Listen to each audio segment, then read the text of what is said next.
حضرت انس بن مالک رضی اللہ تعالی عنہ سے روایت ہے، فرماتے ہیں کہ حضور علیہ الصلوۃ والسلام نے فرمایا کہ قیامت کے دن دو بندوں کو اللہ کے سامنے پیش کیا جائے گا۔ اللہ تبارک و تعالی حکم فرمائے گا کہ میرے ان دونوں بندوں کو جنت میں لے جاؤ۔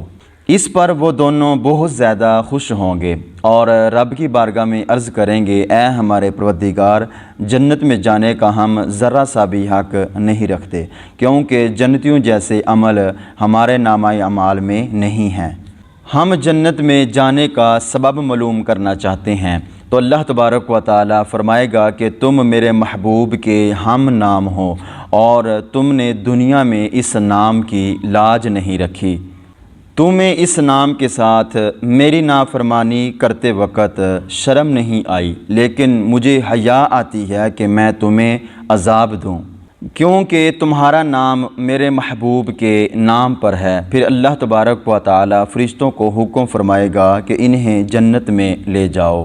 اگر حضرت آدم علیہ السلام نام محمد کو وسیلہ نہ بناتے، نہ حضرت آدم علیہ السلام کی توبہ قبول ہوتی اور نہ ہی حضرت نوح علیہ السلام کی کشتی کنارے لگتی۔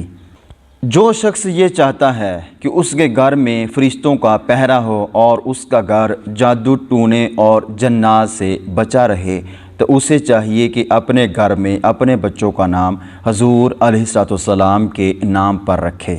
علامہ حلبی علیہ رحمہ سیرت حلبیہ کے اندر فرماتے ہیں کہ اللہ تبارک و تعالیٰ کے کچھ فرشتے ایسے ہوتے ہیں جو زمین پر چکر لگاتے رہتے ہیں۔